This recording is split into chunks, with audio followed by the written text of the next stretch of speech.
Hello everybody and welcome to the Raw review for 10/10/2012. On a night when we were all wondering, would there be a WWE Raw? And how? 55 superstars all walked out last week on Triple H, including every announcer, all the referees, and pretty much everybody who was needed for the show. Well, the show started off with nobody. I mean, just fans were in the area. There weren't any announcers. We went backstage. Backstage looked like a ghost town, and the crowd was just, they looked kind of dumbfounded. Until Triple H walked out of his office and came down to the ring to tell us that he believes that the superstars that walked out on him last week didn't only walk out on him, that he also walked out on all of us as the WWE. And he says that should he quit, should he just give in to the superstars' requests? Well, he answers that with a no, because Triple H does not quit, and he actually threatens to go the entire show wrestling a broomstick in his underwear. Which, as interesting as that sounds, I don't think I could possibly watch 5 minutes of that. Thankfully, John Cena comes out to save the show and tells us why he did not walk out last week. That he just loves WWE Raw. That he doesn't care who his boss is because he's had so many bosses, including Vicky Guerrero. And can you imagine working for that? Not even going to say her, I'm going to say that. And then we got Sheamus, who comes out and tells everybody that he respects Triple H, which is why he didn't walk out, because Triple H stood up for himself. And then we've got CM Punk, who somebody decided to give a microphone again, and I love it because CM Punk is great when he gets a microphone. And pretty much he tells everybody that he is the one who set the bar for walking out, but everybody else kind of did it wrong. And then he turns to Triple H and says, well, what are we going to do tonight? And then Triple H decides that there should be a match between John Cena and Sheamus, and that CM Punk would be on commentary and Triple H would be the announcer slash ring announcer slash timekeeper. Well, in the very middle of that match, which I have to admit was kind of dull, we hear the music of the WWE chairman Vince McMahon come on, and here comes Vincent Kenny McMahon strutting down to the ring, ready to tell us what's what. Well, what had happened was Triple H had basically been fired from being COO, and Vince McMahon came to tell him he was relieved of his duties. Sound familiar?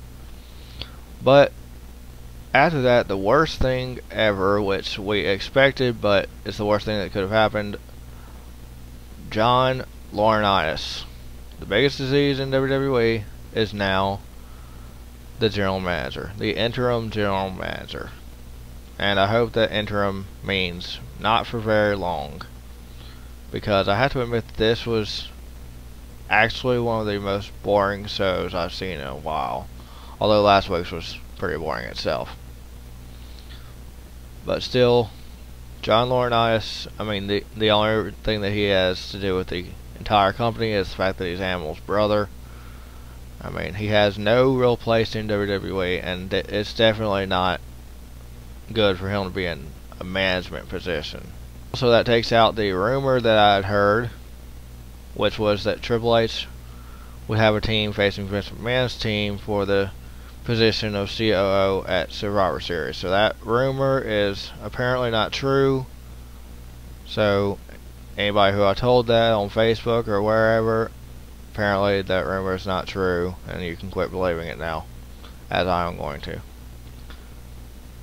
Now, as the night went on, Mark Henry came out to the ring and told everybody that he doesn't back down from a fight, proving that he does not remember Sheamus, and obviously doesn't remember Friday too well, because he actually did show us the footage where he backed down from putting his World Championship on the line against Big Show. Luckily, Teddy Long straightened that out, and Big Show now is going to be facing Mark Henry. But Mark Henry said that at Vengeance would be his, which was followed up by Randy Orton sounding like a movie star saying, "No, Mark Henry, vengeance is mine." And of course, Mark Henry showed Randy Orton exactly what vengeance was, which was not Randy Orton's, thanks to Cody Rhodes. Cody Rhodes interfered in the match, basically helped Mark Henry get the upper hand, although Mark Henry had started out the match basically just demolishing Randy Orton. But Randy Orton moved out of the way of a humongous leg drop and was able to continue and capitalize on Mark Henry, and even was able to RKO him. But still, he won the match by disqualification after Cody Rhodes interfered, which led Mark Henry to do 2 World's Strongest Slams. Also tonight, and I know I'm going out of order, but I didn't really remember the events in order as they happened, but JR has been fired, which was kind of expected. As soon as JR came out tonight to the announce table, I mean, you could just see it on his face. You could tell that something was going to happen tonight. Most likely he was going to be fired. I mean, he already knew it. You could see it on his face. But as soon as Lauren Ice called him into the ring, it was extremely obvious that JR was getting fired, which is kind of silly to me, but hey, makes for a good storyline, I guess. I really think that JR is a lot better than Michael Cole. Michael Cole is just annoying, but actually he's doing his job, because that is his job. His job actually is to annoy us. So, as long as he's doing his job, I guess he's doing everything right. But really, I don't like that.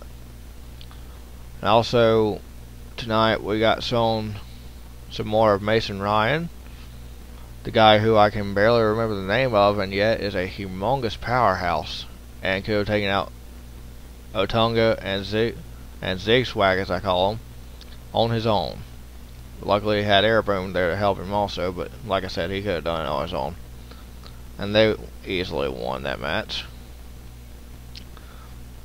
And in the main event, which I'm going to skip forward to because I can't think of anything else that was extremely exciting, it started out as Alberto Del Rio coming down to the ring after his ring announcer annoyed us to death with his obnoxious announcing, in a different language, by the way, which doesn't help anything.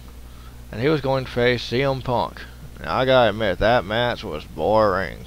I mean, I actually left the room to go and get some ice cream at the time because I was so bored. I couldn't even sit there and watch it.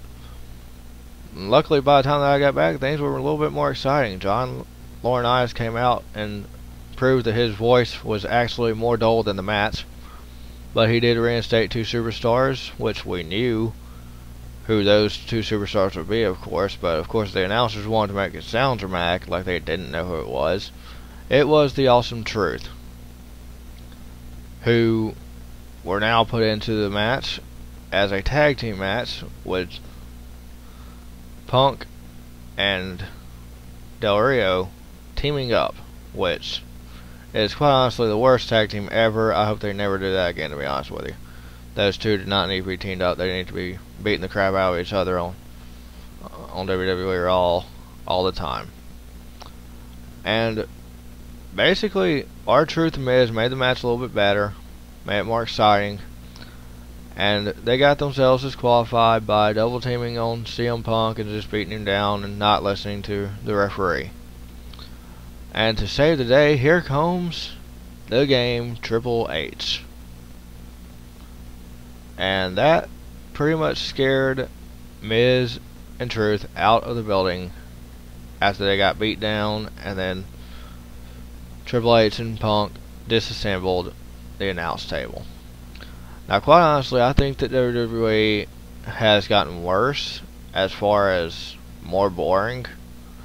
So I'd like to see Laurinaitis taken out very quickly and get someone who can actually make the show exciting, which to me was not Triple H. Triple H didn't make the show extremely exciting either. So we just need someone who can make it exciting. I'd like an exciting Raw for one time. Now, I'll tell you what, if y'all can do an exciting Raw, then I'll do a more exciting Raw review. I'd like for you to comment, if you see this video, comment on whether or not you think that Raw is better. And maybe even why you think it's worse or why you think it's better. And maybe even send a message to John Laurinaitis on Twitter. You can tweet him at Raw General Manager. It might be WWE Raw General Manager, I can't remember. But anyways, it should be on the at WWE's Twitter page. You should be able to find it pretty easily. And it's also on my Twitter page at WJB2580, which you can follow me at. Alright, that is all for tonight's Raw review. I've also been asked to do a SmackDown review. Now, let me tell you why I have never done a SmackDown review. I don't think I've ever done one on paper, and I've definitely never done one on video. And it's because SmackDown, compared to Raw, sucks. I mean, it has nowhere near the same amount of talent, and quite honestly, I think that SmackDown could just be taken out, considering that every superstar is now on Raw anyways. But at the request, I will do a SmackDown review this Friday night, and I will try to make it more exciting than the show is. Alright, thank you for watching, and please subscribe.